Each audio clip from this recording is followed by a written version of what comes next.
the So Dope Show's exclusive interview.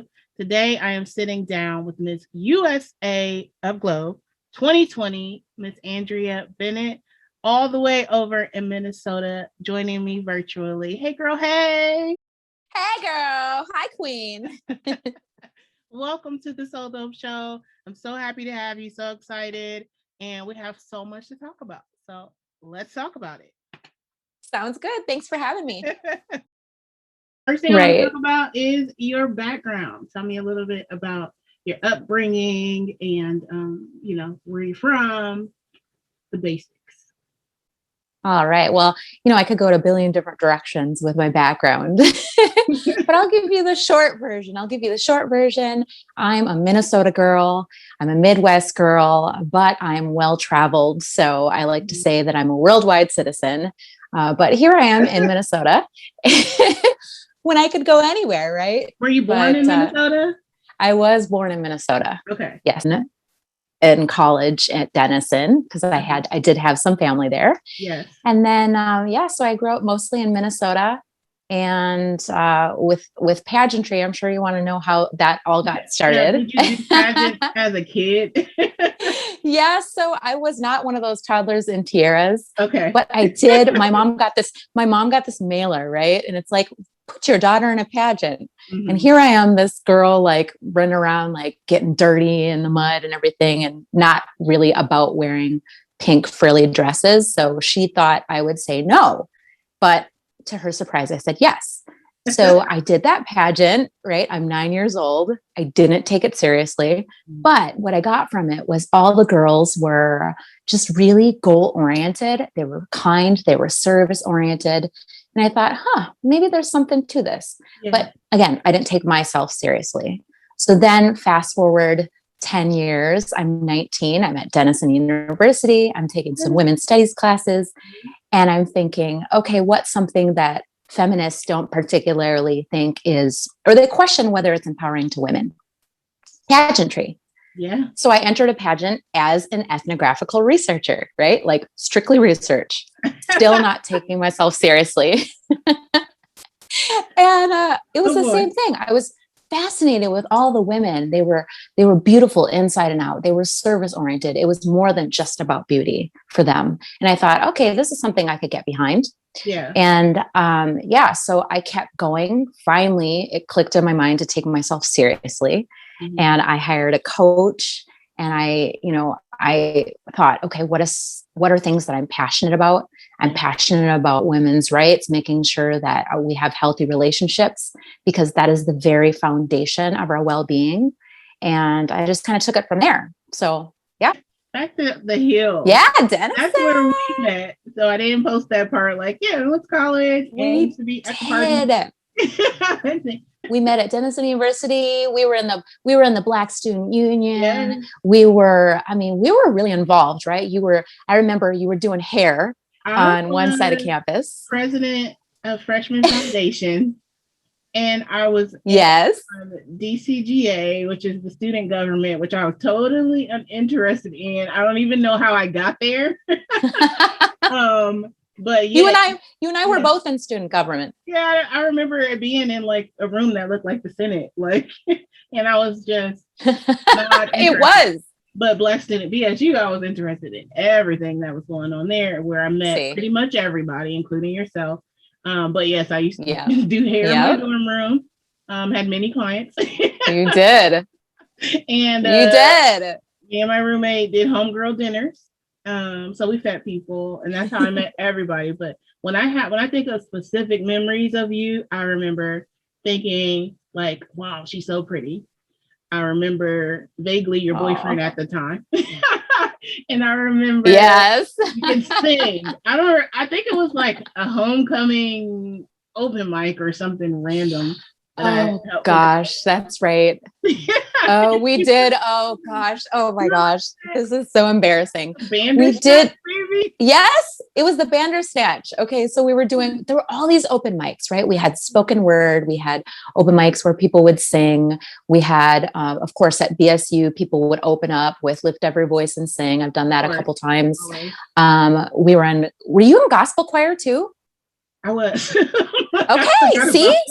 So we were crossing paths with multiple things, and Yeah. gospel choir was You were like one of those. a year ahead of me, I think.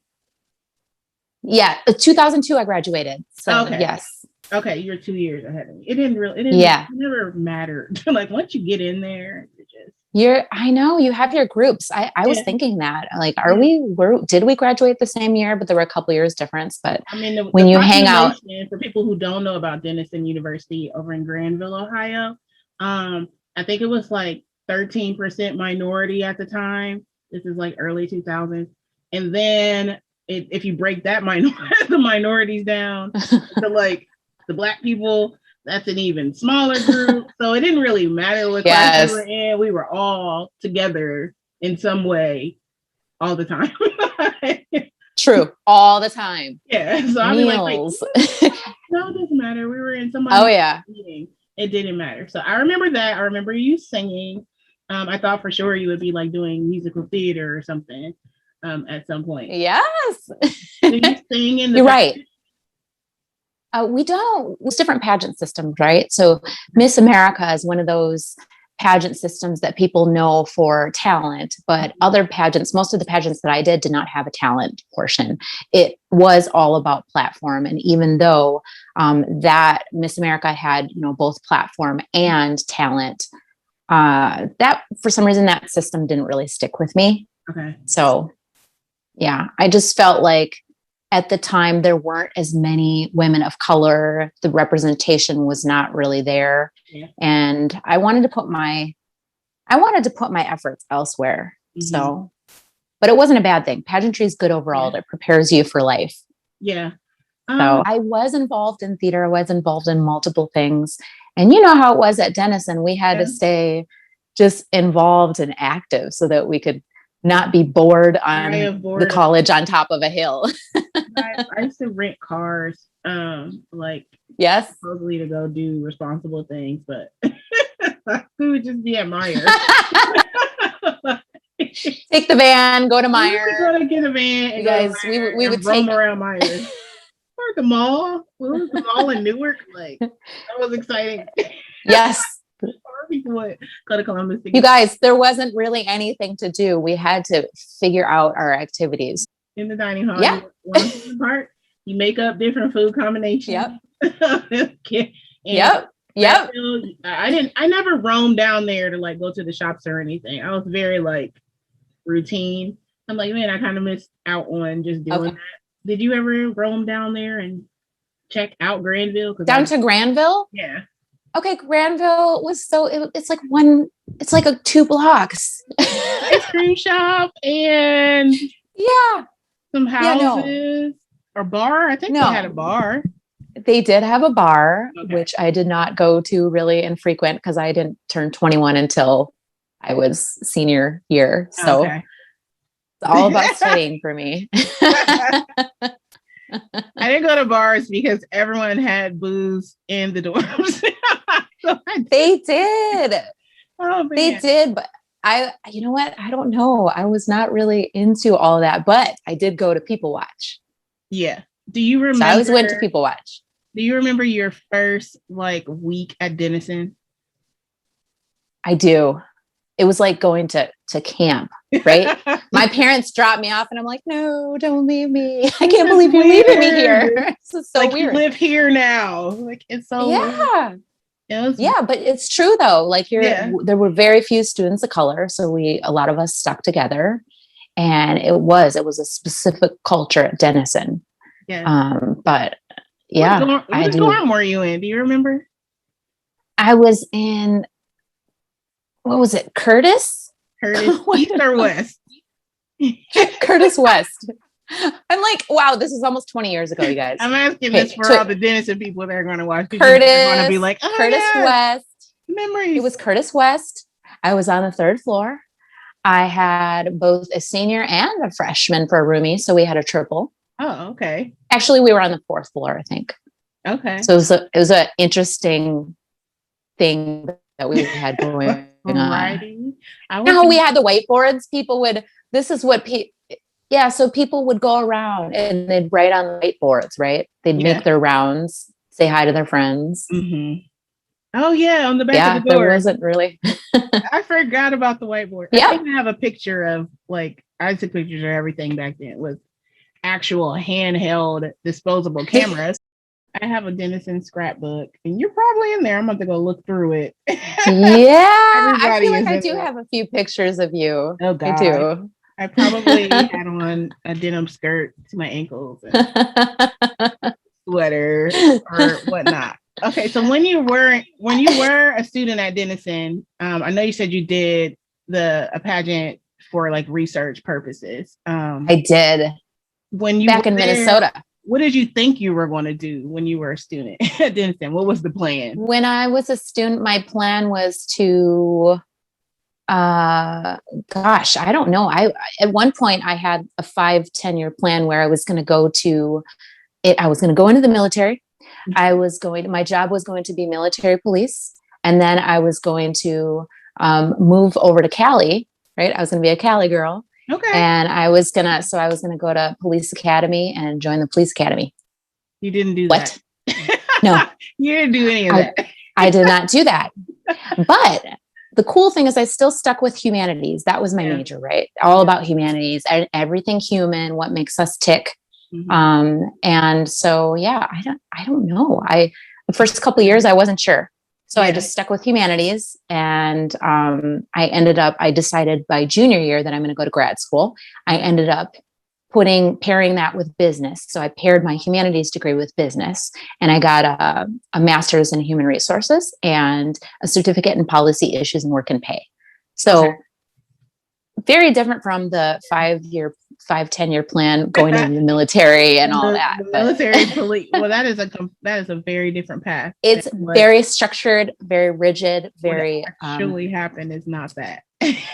Yeah. And it's not that I couldn't have, right? Like I'm still a very investigatory person. Mm-hmm. I always want to know about things. I want to be in the know. So that's something that you would use in law enforcement. I just use it in a different way.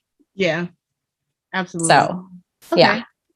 So you left college and then you decided I'm really going to I went back to Minnesota because I didn't realize I was homesick, right? I never intended to stay in Ohio. So here I was in Ohio. I was there with some family, but then I met some of my soul family, right? Like all my colleagues and everything. Went back to Minnesota, and that's where I still thought I was going to be a Cali girl. And at some point, 4 years later, I realized I'm too homesick. I can't go west. I'm a Midwest girl. California is very far from Minnesota. Yeah. I mean, but the culture. Yeah. I think I was really looking for more culture, more people that looked like me. I mean, I didn't have a lot of that. And here I am, a mixed girl, like not really seeing a lot of people that look like me. Yeah. And I don't know, I needed some diversity. So I stuck with Minnesota, and then I just traveled, Yeah. So what's the first pageant you won? The first pageant that I won was, I was married at the time, and I was Mrs. Minnesota International. So that was 2013. And then in 2016, I thought, okay, I'll do that one. My platform was all about dating and domestic violence and, spreading awareness on that. I stuck with that. So it's been 20 years that I've been an advocate, 20 years that I've been having these conversations, well over 20 years. Yeah. So that's the one thing that has tied all this together. No matter what pageant I am in, that's something that I continue to spread awareness on. Yeah. So 2016, I was Mrs. Minnesota United States. So 2 different pageant systems. Okay. Then in 2017, I went for the Triple Crown and I won Mrs. Minnesota America. Right. So all this time I'm married. And then eventually I decided, okay, I got divorced, and I thought, okay, is my pageant career done? Nope. I'm still going. Yeah. So now I'm Mrs. First I started as Mrs. Minnesota Globe. And in this system, Mrs. is not, it has nothing to do with your relationship status. Okay. I was going to ask, like, how does that? Yeah. Okay. Yeah. It's really, and that's the unique thing, right? In the United States, we separate married women from single women, from divorced women, all that. Now, internationally, we don't do that. So that's why every woman is a Mrs. in Mrs. Globe. I read some of the parts on the website, and it was explaining like, give me a mom, or like it was all the different ones, and I was like, okay, that makes sense. Because I knew you got divorced, and I'm like, so she could still be like doing that particular one, right. But with that, how they have it, that makes sense. That's cool. Right. And it's very inclusive. I really think that that's awesome. I agree. And I that's something that I was looking for. I want systems that are inclusive, systems that include women of different body shapes and body sizes, right? Different ages, different stages of life. I admire that about this system. And it also starts from age, I believe it's 26 and up, right? Oh. So you're a little bit more seasoned woman, and you've been through some things. Yeah. And I like that. Yeah. I think that's fantastic. I want to talk about pageant prep. So when you're like, okay, I want to do this thing, like walk me through. If I decided, okay, I want to do like a voluptuous woman pageant or like whatever. Yes. I have friends who are in pageantry. So I know that they would be very interested in like what your walkthrough is like from, okay, I'm going to do this to now I have a crown on. How does that walk me through it? Yeah, I think everybody's different, right? Everybody has their own reasons for why they want to do it. And I tell people, if you want to do something to really shake things up in your life, and I feel like if you're doing it right, then it will be like an extreme job. It will be more difficult than prepping for the most difficult job. And hopefully we make it look easy, right? Right. That might be part of the challenges that some of us make it look too easy. It is not easy. So you're training in interview preparation, right? Like how to present yourself to people, how to, some people use coaches. I personally loved using a coach because I feel like, having several sets of eyes as opposed to just me, looking over things, all my paperwork, how I look, how I present myself, how I'm, all that stuff. I think a coach is really helpful in refining you. Okay. That makes sense. So I had a coach. With your coach. Yep. Interview prep. Interview is where it's at. That's where pageants are won, right? Okay. Of course, you want to, overall, you're probably going to be traveling. You're going to be talking with many different types of people. So you want to have an approachable demeanor. Don't do a pageant if you're not approachable. And if you just want to have a sparkly thing on your head, like that's not what it's all about. Yes, I wear a sparkly hat, but that's it. I always tell, especially kids, it's like, okay, when I take my crown off, am I wearing my invisible crown? Am I doing my best to treat people with dignity? Am I doing my best to treat people with kindness? Am I doing my best to put myself in another person's shoes, and just really be compassionate and just approachable overall, relatable? Yeah. You're very relatable. I was just thinking that that's something that I really admire about you is that you have so many different types of conversations with people, and people trust. They really want to get vulnerable with you, and that's so important in a queen. I appreciate that. Yeah, you'd be great. You'd be really great. I can like host something, or like I don't know, interview people backstage, or some sort of thing. There's all that. There is all that. All of that. Like, let me get a passport. Where are we going? Bring my camera. Exactly. I'm like, but the whole thing of it. Okay, so so I'm thinking like I don't even like to when I have like a music video or interview or something, like the hair and makeup part. I'm like, oh, girl. I like the end result, but that part, so I can just imagine. Yes. So once you get through the interview part, you're ready to go. Then you gotta pick out looks.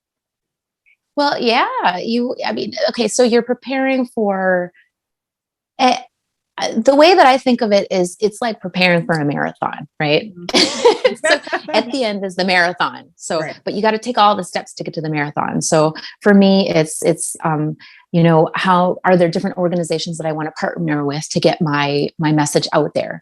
Okay. My platform is all about dating and domestic violence. So when people look at me as a queen or a possible state or national or international queen, do they immediately think about my platform? Because if not, I'm probably not doing my job properly. So I want to make sure that all that marketing is in alignment.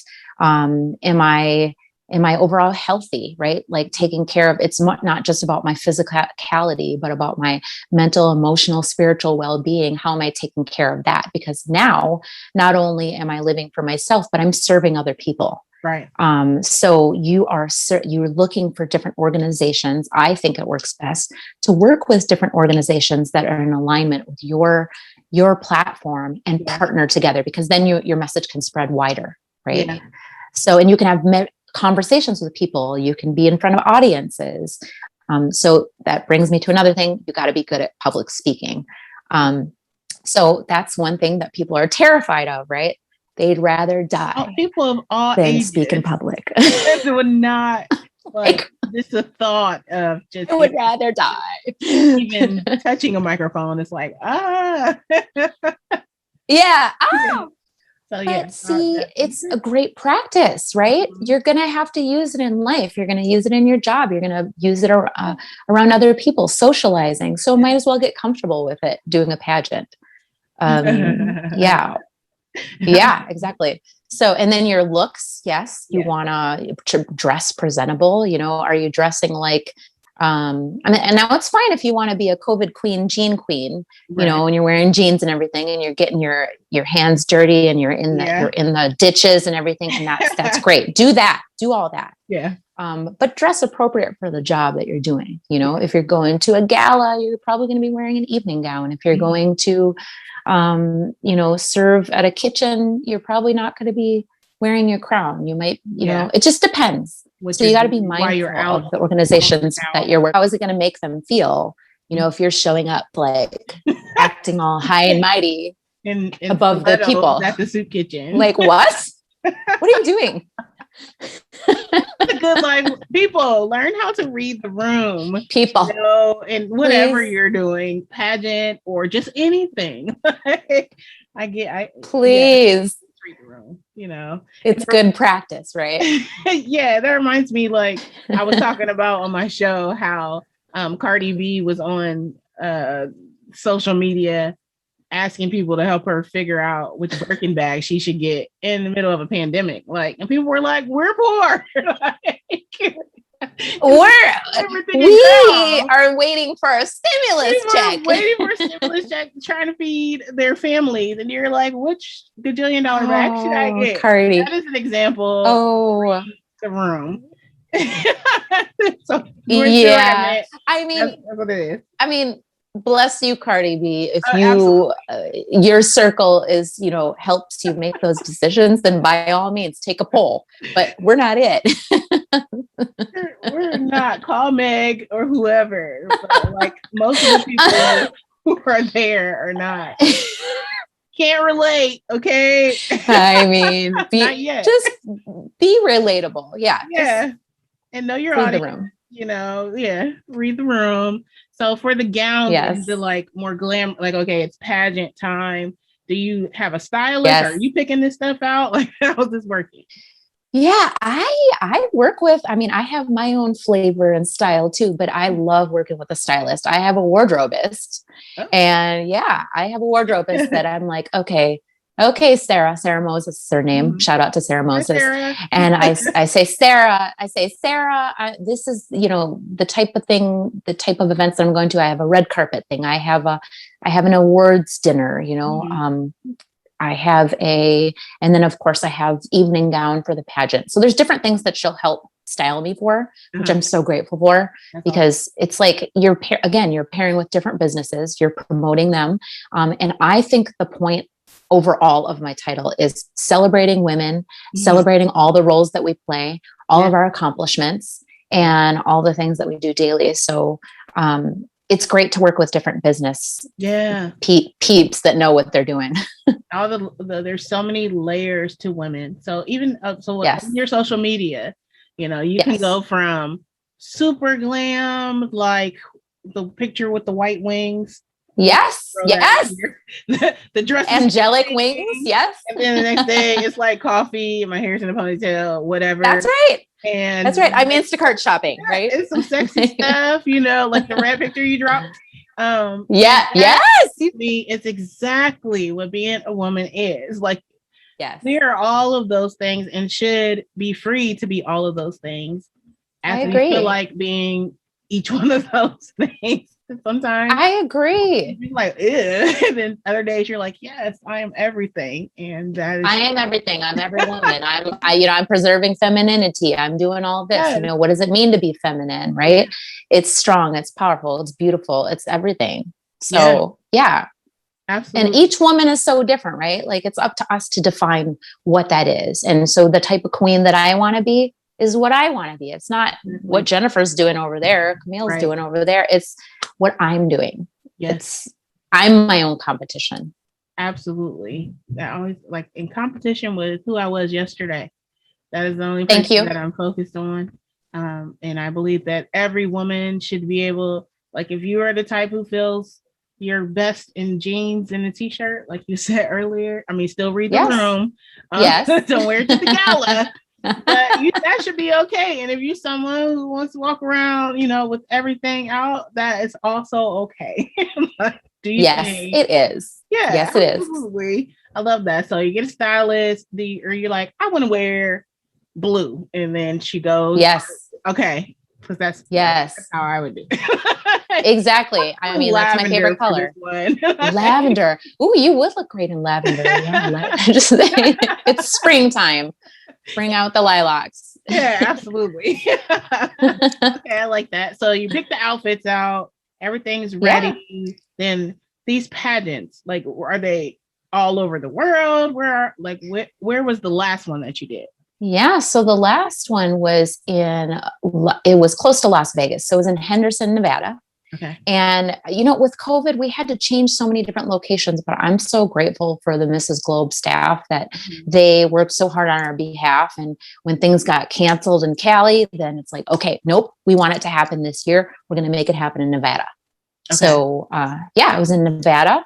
And so there's multiple divisions, right? So I'm what they call, they have like a curvy division, which is women like size 14 and up. And then they have like a classique division, which is women 45 plus, 45 years old and plus. Right. Okay. Yeah. So I'm 40 this year. So I'm like an in between, right? Yeah. I'm not yet a classique. Yeah.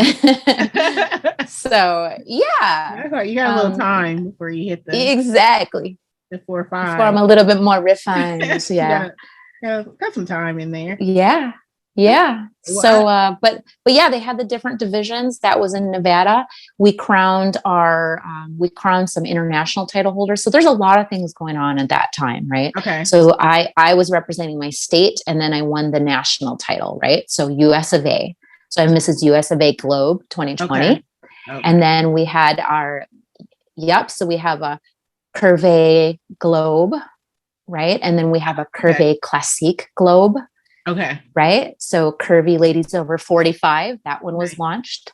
So there are all kinds of things that are happening. And they're all over the place. So pageant day is here. You're and you go, do you like check in? So we have so here in my mind, I'm going there. Okay. Yes, you're there. You're there, right? You're looking all glamorous. You're women so excited everywhere. There's people. Women, beautiful women everywhere. Okay. And people are like, what is happening? Oh my gosh, Mrs. Globe is, the Mrs. Globe pageant is here. Awesome. All these fabulous ladies. You're checking in. You have your welcoming party, right? You have, so each day there's something different throughout pageant week. Okay. And what I love about Mrs. Globe is that it's so different than a lot of pageants I've been in. Like, they plan all these fun activities. Like, we had a pajama night, right? Like, we're wearing pink pajamas and we're rehearsing at the same time, right? So it's like, wait, I'm confused. Oh, that's right. I am here for a pageant. It's a lot of fun, but with a pageant thrown in between. Okay. So it's all about us, right? Like, celebrating us. Yeah. And the connection that we have with our sister queens. And so it's very inclusive. and just a lot of fun. So Yeah. like I said, you're checking in, you have different activities throughout the week. And then when it's pageant day, then same thing. If you're working with a hair and makeup artist, you might go to your hair and makeup artist. She or he gets you all glammed up, and you have your different areas of competition, right? So you might have swimsuit or resort wear or whatever your division has for that area of competition. You will be competing in that. And then you'll have your what we call a personality profile, which takes the place of interview with the judges. So instead of like you and I talking, like say you're one of my judges in another pageant system for Mrs. Globe, we have personality profile. You have 1 minute to present yourself. And you're there in front of the judges, right? And they're listening. The entire room is listening. If your family and friends are there, they're listening to your personality profile. Yeah. So you're just talking about you. What are you passionate about? Okay. And it probably feels really long unless you really, really prepare for this and practice. It's long unless you're prepared. For me, I'm like, okay, I have three points. Yeah. Just 1 or 2 or 3 points. And that's all I'm going to get through. On, and they're like, okay, when go? Beep. Oh my gosh. Yeah. You're done. Yeah. That's it. Like Jeopardy. Ding, ding. Okay. So personality profile. Personality profile. Then evening gown. Okay. Right. So you're doing evening gown, and Everyone loves evening gown. Everyone loves evening gown. Yeah. You're just regal, floating across the stage, the glam, right? Yeah. And then is crowning. Okay. So it's so people get to work making things complicated when it really, really, it's simple. You want to do it. You want to have fun. You want to have a unique experience. Just do it. Now, the one thing that I do tell people, this is a lot of fun, but it is a job. It's a job. And all throughout the year, I'm an ambassador for WIN, right? The Women in Need Foundation, which is our organization that gives back to women in need. So I'm doing a lot of fundraising, and all of my sister queens are required to fundraise throughout our year. And the point of fundraising is, again, we got to have funds to give back to women in need. Right. So one of my favorite things is we have a cornerstone program called Reclaiming Me, which was created by Dr. Tracy, the president of Mrs. Globe. And she created this beautiful program that is all about narcissistic abuse, and it helps in recovery with that. Now, this isn't only a program for people that have been through narcissistic abuse with, say, like an intimate partner. This is narcissists are everywhere, right? So this could be somebody that you're working with. Yes, they're everywhere. This could be someone you're working with. This could be someone in the community. You're going to come across them at some point in time. So I always tell people this program is to help you to identify narcissists and have a really good foundation underneath you, so that these people can't derail your life. Yeah. And your mission in life and your enjoyment of life. Okay. So yeah. So I'm doing that program right now, and I'm training to be a facilitator, pardon me, at one point in time, so that I will be helping run the classes, and that, whatever students are in the class will get with the awesome things that I'm getting out of it. That's a great pairing for your overall platform. Yes, it is. Violence and abuse, which you also post about and address a lot on social media. A lot. Which is great because relatable to people who probably will never, ever comment and tell you so, but they see, or they know someone who do. I think that most women probably know someone who has been through some sort of abuse in intimate relationships or in familiar, family relationships. Like I can think of plenty of people. Yeah. So the more programs and things to help with that, the better, because they're going to come in, they're going to learn, like you're learning, you'll be a facilitator. And then those are breaking curses.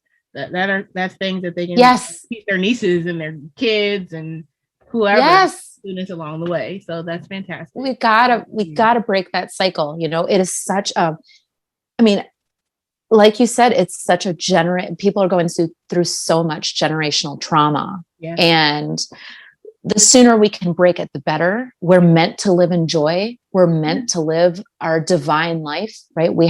Each of us has a life purpose. Absolutely. And I just feel like a lot of these things, when they happen to us, it's unfortunate that it kind of takes us off the path a little bit, if you will. Yeah. For me, it's odd because I feel like, not that I would ever wish or go through some of the trauma that I've been through already again.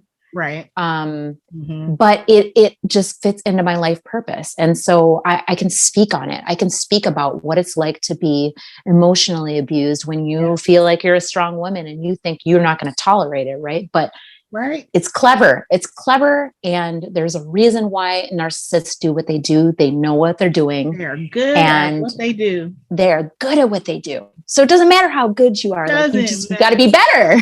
Yeah. I think also most women who, people think that there's a certain personality type of woman there's not abuse. And it is not. It is these powerful women that are heading corporations, international corporations in the world. It is, the housekeeper, the teacher, literally anybody. My first relationship was very emotionally abusive, and I was just young and I didn't realize that that's what it was at the time, until years later, and I was out of it like, oh, that's not normal. Like, those are terrible things to say to someone or to do to someone. But a lot of girls are raised to, a man better not ever put his hands on you, right? So you're growing up like, yeah, if a man ever hits me, I'm gonna knock him out. I'm gonna knock him out, or I'm going to jail, or I'm gonna call my cousins or whatnot. But there's a whole nother side of abuse that is mental abuse that no one said. If he calls you ugly, that's abusive. If he stops you from doing anything that you enjoy doing, that's abuse. And I don't think people think about that as violence because it's not physical, but there's so much that can come with that. So I absolutely get it. So when you speak about those things, I'm like, yes. I wish that there were things like that for me when I was 18 or 19, thinking that love was just staying, no matter what. Yes. As long as you don't put his hands on you, you figure it out. And no, absolutely not. Absolutely not. Absolutely not. Yeah. And that's the thing, right? Like, I think there are many of us that are doing this very important work that we're getting really good at just planting seeds, right? So, because everybody's got to figure out their own way, right? And sometimes people aren't ready to hear the message. Right. And that's okay too. But if you've planted the seed, if somebody that you love has planted the seed and saying to you, like, maybe you only have 30 seconds to speak to your girlfriend, and she's like really in a hell of a lot of trouble, but you say to her, love is not abuse. Right. And I'm here when you need me. And just know that, again, love is not abuse. And people swirl that around in their mind. Yeah. And it's amazing. There have been events that I've been at where I'm like, oh man, okay. So I say my little prayer. I have 30 seconds. That's all I have. Yeah. Is 30 seconds to speak. I'm like, how in the world am I going to make an impact in 30 seconds? 30 seconds is really 30. Fun. If you had 30 seconds to say anything, what is it going to be? Right. So I talk about my platform. I just get vulnerable with it. I say love is not abuse, and I give people resources, and then they can look at the resources when they feel like they're ready. Right. And, but at the same time, a lot of us can be lifesavers. We can throw out a lifeline, right? It's not our job to save other people's lives, but we can throw out a lifeline, and then our other person on the other end can pull themselves to safety. Yeah. And if we all thought of ourselves as that, it would be such a, powerful way to live and look out for each other. It is living in service of others, because we're all that we have. And I think that most people are so caught up in politics and, just the drama of everything that's going on. But all you have is other humans. It's all you have. So I personally believe in finding ways to be of service to others, and whether it is having a platform like you do and being involved in specific programs, or you're just, making lunches in your community, or just like you said, throwing out like, throwing out some support and letting someone know that you're there. Those are all ways to serve other people, and it comes back to you. Don't do it because you It want it to come back to does. you, but it comes back because it's just like a big hug, and like It is. I know, I got goosebumps. It is. They might hear someone going through something and they'll like say something that you told them, that helped them. And then now they're out there helping somebody else. And it kind of like kindness can trickle just like hate can. It kind of even faster, Yes, it's a ripple effect. Yeah. And it is. I look for that synchronicity. I'm like, okay, let me just send out a wave of awesome good fire, right? Good Denison word, synchronicity. Synchronicity. Yes. And as a spiritual person, right? Like that is a huge thing to just look for the synchronized synchronicity and everything. Like what kind of when I'm in service of others or when I'm interacting with others, what if it's 30 seconds or however long, what are you sending out there? And like people think, yes, that's what be intentional. Be intentional in your interactions with humans, because they, in the end, and this, I think this is one of the best quotes ever. Like people are only going to remember you for how you made them feel. Yes. On the pageant stage, on a stage meeting or whatever. Yes. Why you remember, Yes, it's true. So the program that you're in, how long is the program? This program, so I always tell people that you're welcome at any time, right? So say if somebody, we have different class times throughout the week.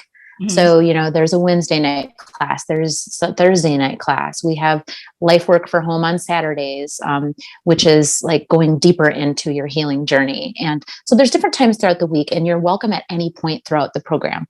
It is a 1-year long program. Say you're like, oh yes, I want to graduate. I want to have a good foundation for my healing. And I say count on a year, and that's at least once a week. But if you have a membership, you can go to the different classes. So you can see how different people are interacting, how the different facilitators are presenting the information. But it's just absolutely phenomenal. And I highly recommend it. And it's one of those things that I had heard about and I swirl it around in my mind. And then now that I'm doing the classes, I realize just how powerful and how good it is to like release the veils and the fog of what narcissistic abuse or any type of domestic abuse can leave behind. It leaves behind residue, and it's very difficult unless you have any type of professional counseling or some way to process through that. It's very difficult to get rid of it.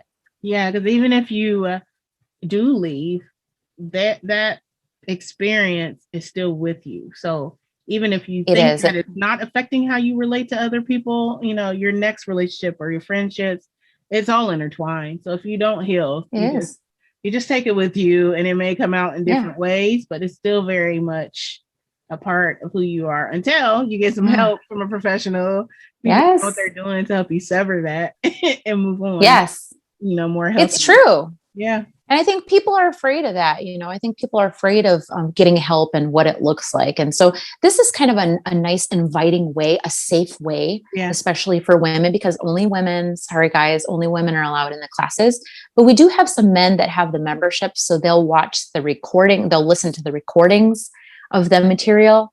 So they can still benefit from it too, because men need it just as much as women. And you have people that are non-gender conforming that, also need the information too. So it's for everybody. It's something people can just go sign up for.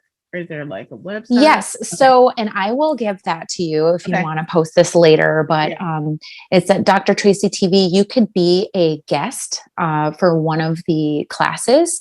The first class is free. And then after that, if you wanted to continue, it's $10 a class. So it's very reasonable. If you were to compare somebody going to therapy. Now, again, this is not to take the place of therapy. If you really, really need therapy, then find a way to get that healing circle. It's so important, but yeah, $10 per class after that. So very reasonable and really good information. So what is it like the first time you're on the stage and they're like, the next Mrs., et cetera, and then it's your name. What does that feel like? Oh yeah, that. So like the blood so rushes everywhere. Yeah. Like, Oh, I tell you, I've had multiple different reactions, and everyone was. I thought I knew how I'd react, and each time I'm just like, oh, it's phenomenal. It's phenomenal. So this last time, the sound was really good to the audience and to our online viewers, but I couldn't really hear. So wow. when they announced, right, like the first runner up is, and then, Mrs. US of A Globe is, I couldn't really hear. So you see this like delayed reaction, and I kind of look like, and they're like, what is wrong with her? She should be happy that she hello. I just, I never assume, because all of the women that I'm standing there with, right, like the last two standing, like all of the women are absolutely fun. They're all deserving. And so I am not the type of person that assumes that I'm going to win. Yeah. I don't. I know what I bring to the table. I'm so grateful, right? I feel prepared. Yeah. And then there's always a part of me, right? The inner critic that's like, well, you could have done better with this. And sometimes the inner critic tries to get you. Sometimes, often. Sometimes. But I like to have her sit like in the corner. I'm like, look, like, this is our moment. We're going to do some good things with this. So I'm just going to need you. Yeah, you have a purpose, but it's not right now. Not today. Sit in the corner. Not in this moment. So they call your name and it's crazy and exciting. Yeah. Oh, it's exciting. Yeah. It's incredible. Party, like after. There's a party after. Okay. Oh yeah. There's a party. There's dancing. Oh yeah. There's dancing. It's a celebration, because while it's a pageant, right? Yeah. It's, we have outside lives too. So like we need to celebrate each other. So we celebrate together. We celebrate being there. This year was so challenging, right? Last year when, because we had COVID and so just to even get there was, a challenge for a lot of people financially, right? Yeah. I was going through my own financial challenges. And so everybody that helped me get there, I mean, people have no idea sometimes how much they've blessed me. Yeah. And I'm just so grateful.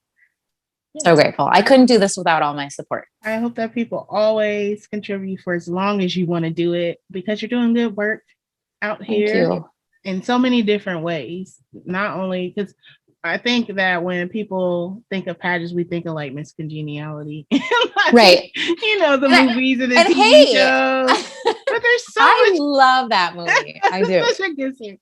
Such a great series. Like iconic. Okay. But that's what you think, anything they're in the background like beating each other up or whatever, and all of it. Yeah. And I'm sure. I mean, women are women. We'll real on here, so I'm sure that it is not without people doing their thing, but it just matters what you do, yourself. But that's right. What you think of. So I appreciate the walkthrough. I was like, okay, I'm gonna have her walk me through so I can feel from there, and I really know, what's going on kind of behind the scenes. Yeah. So what's next? Yeah. Next is Mrs. Globe. So, I mean, that's insane. That's So, did the state, then now I'm the national title holder, and then I will represent the US of A at Mrs. Globe. So I will be there with other beautiful sister queens from around the world. Right. And granted, this is a different year because, we've got borders that are not necessarily open. Yeah. So we're maneuvering through a lot of different challenges. So I appreciate that people are still seeing this as relevant, because it's just as relevant as it was yesterday and before COVID. Yeah. We all have a mission and we're here to serve it. So whether we have a crown on or not, whether we end up in China on the international stage or not, we're going to fulfill our mission. Absolutely. So, please support us. Not all countries have the same freedom as far as moving around right now. So depending on where these women are coming from, it could be very challenging to get everybody represented like in the building. It is, and the bummer and the excitement at the same time, right? It's like, okay, if we're going to do it, then just do it. Right. But then it's like, oh, this is a different year. We don't have necessarily 80 countries on that stage, which is, it's phenomenal. I tell you, it is phenomenal. I remember watching this pageant. I just got to tell you really quick. A few years ago, I was watching this pageant online and I'm like, what is this? And there's like, it's like in a different language. It was in China. You have different interpreters and there's all these phenomenally beautiful women coming out, Lithuania, Malaysia, Mrs. Yada, yada, yada, and like Mrs. South Africa. And I was like, what is this? I have never seen this before. Yeah. And it's this pageant. That's amazing. It's this pageant. So yeah, it is a big deal. Whether we have 2 people on that stage or 90 people. Yeah.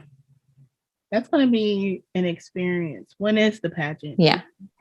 This year it is. So we moved it a couple different times. Originally it was going to be in like March, April, right? And here we are. Then they moved it to June. And now I think we're moving it back to China in December. So I'll get those dates for you. I believe it's December in China. Wow. So if the borders are open and all goes well and I get my vaccine and make sure that I'm like COVID free, going to China. Going to China. Have you ever been to China? I've never been to China. No, I've never been there. Experience. But I hear it's quite an experience. Yeah. What is your absolute favorite thing about outside of the platform and all, like your favorite girly part about doing pageants? Oh, there's so many things. It sounds so silly, but one of my favorite things is when people hand me their babies, like before we had to do all these virtual things, when people they just hand their babies over to me. Hey, take a picture with my baby. I'm like, oh, my job is so hard. I hate it so much. She baby all over the world. Yeah. Right. And then the other thing is that I know babies all over the world.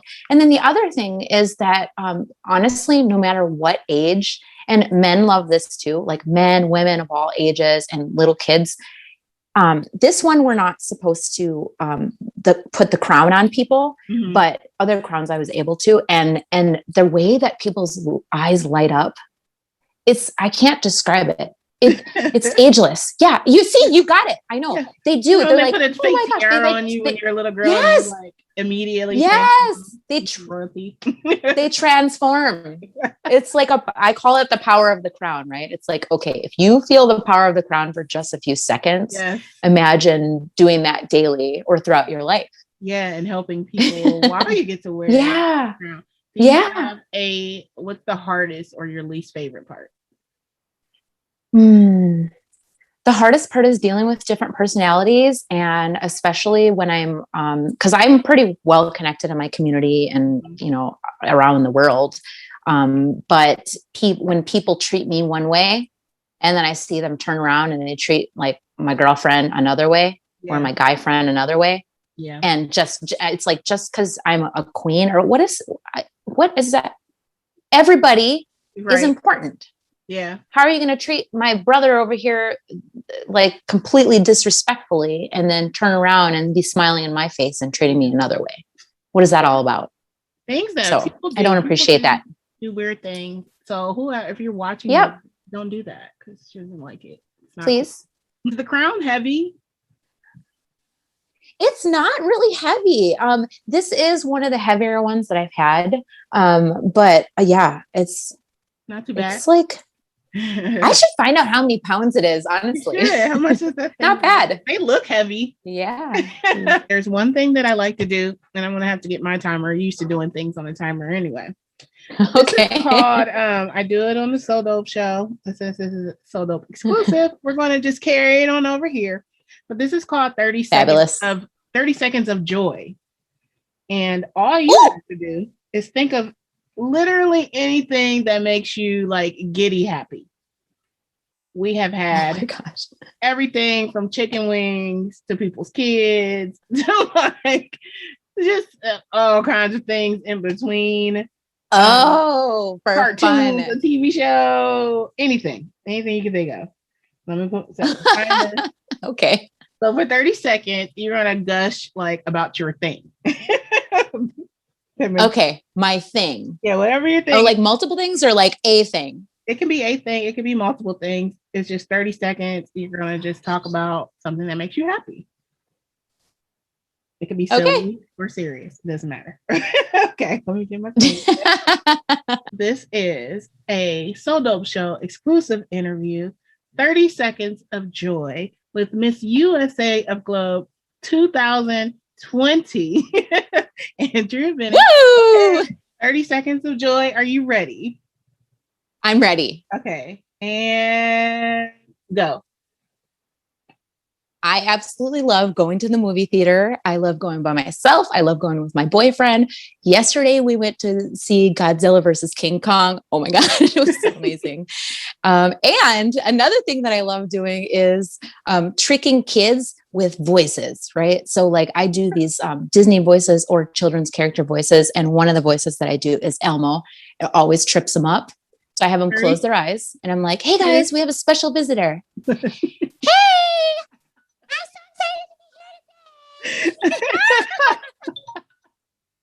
My son will be like, wait, what?